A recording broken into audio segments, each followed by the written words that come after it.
हाँ, तो मेरे प्रिय छात्रों, आप सभी का सचिन इंस्टीट्यूट में हार्दिक स्वागत है। आज हम आपको भाग की जांच करना सिखाएंगे कि भाग की जांच कैसे की जाती है। तो सर्वप्रथम जैसे मैंने उदाहरण के तौर पर एक क्वेश्चन लेता हूं। जैसे मैंने लिया 34,576।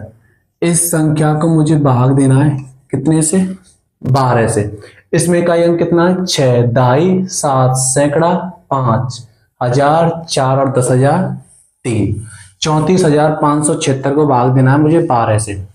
तो भाग हमेशा बड़ी संख्या में जाता है छोटी संख्या से, इसलिए यहाँ पर मुझे हमेशा बड़ा ही नंबर रखना है जिससे कि उसमें भाग चला जाए।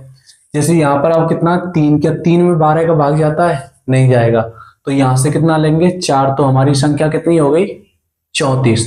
अब हमें 12 का पाड़ा इतना लेना है, या तो 34 आ जाए या 34 से कम, लेकिन 34 से ज्यादा नहीं होना चाहिए। तो 12 एकम 12, यहाँ 12 दूनी 24, 12 तिया 36, 36 क्या हो गए? ज्यादा। तो हम 12 का पाड़ा कितनी बार लेंगे? 2 बार। तो 12 दूनी 24। हमें इकाई के नीचे इकाई को रखना है, दहाई के नीचे दहाई को। अब मैं 4 में से 4 को माइनस करूंगा तो कितना बचेगा?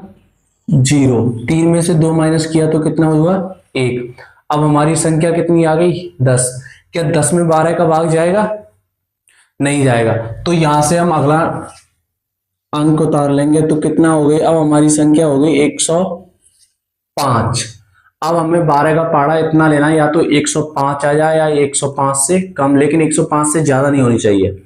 12 एकम 12, यहाँ 12 दूनी 24, 12 तिया 36, 12 चौके 48, 12 पंजे 60, 12 छिक्की 72, 12 सत्ते 84 और 12 अट्ठे 96, 12 नम्मा 108 क्या हो गए? ज्यादा। तो 12 अट्ठे 96। तो यहां से मैं माइनस करूंगा तो 5 में से 6 माइनस हो नहीं सकते। तो यहां से कैरी लूंगा तो जीरो पे तो हासिल ले ला सके, क्योंकि जीरो खुद जीरो। तो पहले तो जीरो को पूर्ण करो, तो यहां से हासिल लूंगा तो जीरो कितनी हो गई? 10। अब ये जीरो 10 हो गई, तो अब तो ये हासिल दे सकता है। तो 10 ने इसके लिए हासिल देती, तो ये कितना रह गया? 5। और ये कितना हो गया? 15। और 15 में तो 6 माइनस करिए तो कितना आया? 9। जब इस 10 ने इस 5 के लिए हासिल दे दी तो कितना रह गया? 9। और 9 में से 9 माइनस करेंगे तो कितना हो जाएगा? 0। क्या 12 का भाग 9 में जाएगा? नहीं जाएगा। तो आगे से नेक्स्ट अंक उतारेंगे हम। अब हमारी संख्या हो गई 97। अब हमें 12 का पाड़ा इतना लेना है कि 97 आ जाए या 97 से कम, लेकिन 97 से ज्यादा नहीं होना चाहिए। तो 12 अट्ठे 96 और 12 नम्मा 108। 108 क्या हो गए? ज्यादा। तो 12 अट्ठे 96। तो यहां से माइनस करूंगा, 7 में से 6 माइनस किए तो कितना आया? 1। और 9 में से 9 माइनस करूंगा तो कितने रह जाएंगे? 0।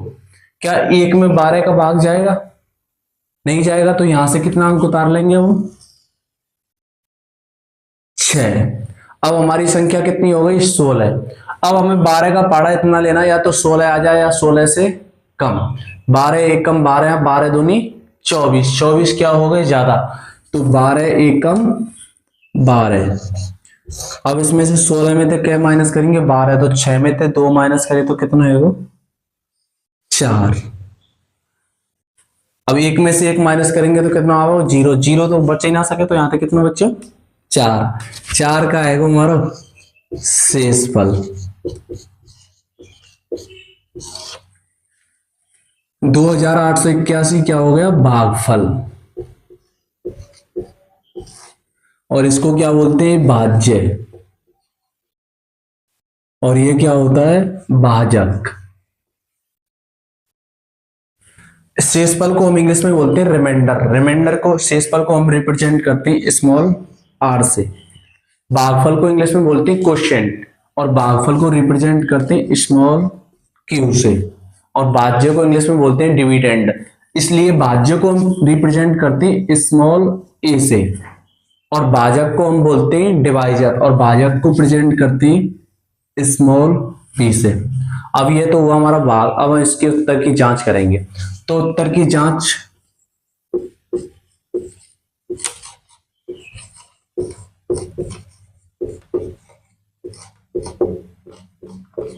तो उत्तर की जांच करने के लिए फॉर्मूला होता है भाज्य बराबर भागफल गुणा भाजक प्लस शेषफल। तो भाज्य बराबर भाजक गुणा भागफल प्लस शेषफल। तो अगर इसको हल करने के बाद हमारा भाज्य इतना आ जाए 34,576, तो हमारा सवाल सही है, अन्यथा क्या है, गलत। तो पहले तो इसको भाज्य को हम किससे रिप्रेजेंट करते हैं, ए से, भाजक को बी से, और भागफल को क्यू से, और शेषफल को आर से। इसको हल करने के बाद हमारा ए इसके बराबर आ जाए तो हमारा भाग सही है, अन्यथा गलत।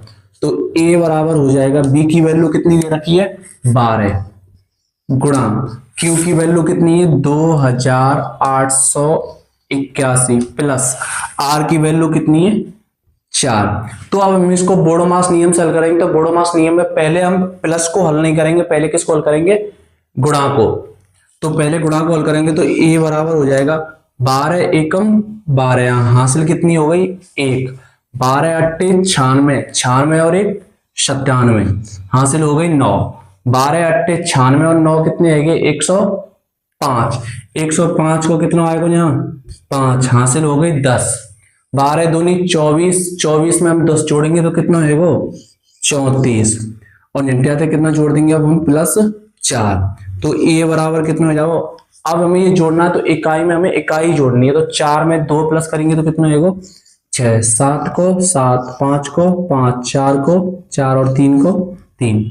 तो अब इसको हल करने के बाद हमारा ये आया कि 34,576, और यहाँ पर भी कितना आया 34,576। तो ये हुई हमारे भाग की जांच।